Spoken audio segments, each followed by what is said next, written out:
Magandang umaga po. Ito po pala ang inyong TNVS driver and operator po, si Daddy Bench. At isa-share ko po sana sa inyo ang unang-una kong vlog. At ang ating didiscuss sa una kong vlog ay kung ano ang buhay ng isang TNVS driver at kung anong preparasyon ang ginagawa ng isang tulad ko sa pang-araw-araw kong buhay.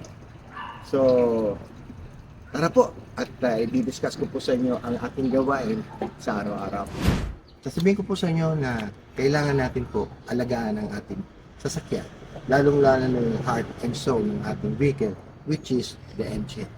I-check po natin una itong dipstick. Kung siya naman, kung saan naman measure po yung gamit po ng langis. Ayan po. Yan, sa nakita nyo, okay naman po yung marker, puno pa po siya. So, mga 1 month and a half na po yung last oil change ko. No? So, okay pa po siya. At ang langis na ginagamit ko pala rito ay full synthetic, no? Para mas makinis ang takbo ng makina at mas makinis. Pangalawa po, check din po natin yung tubig ng radiator. So, nakikita nyo po, puno naman po siya. Okay. So, upon checking, balik po natin yung radiator. Cap. And of course, check din po natin itong reservoir ng radiator. So, kapag na-sense po ng radiator na nagkukulang na po ng tubig, ang gagawin po ng radiator, sisip-sip po siya dito sa reservoir para palagi pong puno ang radiator natin. Coolant. Yung sinasabi nga na para hindi po mag-overheat ang ating engine. Pangalawa, tingnan din po natin itong reservoir ng ating windshield. No? Ito po ay napaka-importante para at least ma-ensure natin na kapag po umuulan, meron tayong enough windshield fluid para palagi pong natin na lilinis na mabuti ang ating windshield. Pangatlo, tingnan po yung level na red fluid. Ayan po.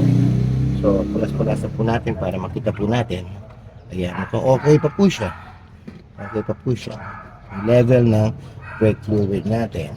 Of course, from time to time, okay naman po itong ating battery, no?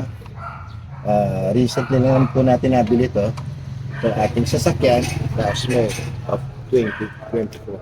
So, initially, mukhang okay naman po ang makina na. After your engine check naman muna natin yung air pressure ng mga gulong natin.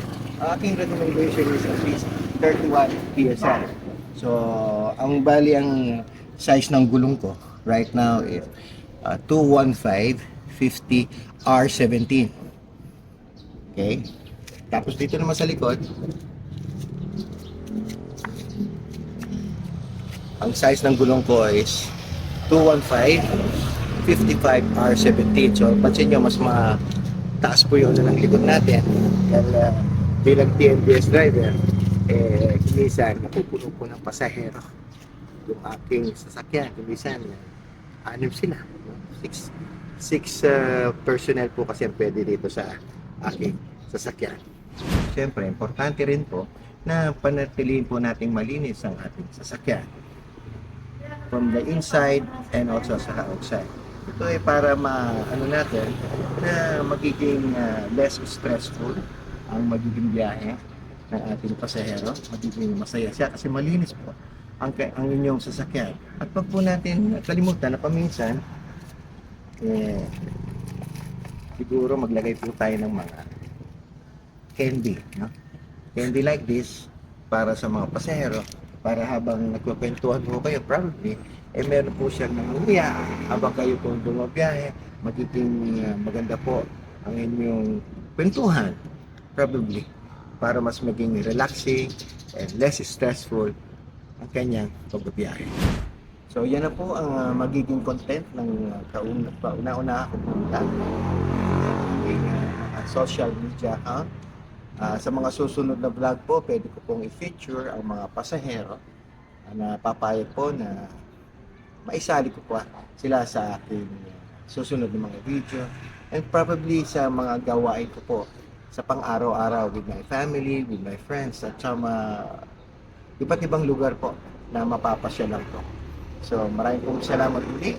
Ito po si Daddy Bench, ang inyong Anghel de la Guardia sa kalye, mga kaputon. Salamat po.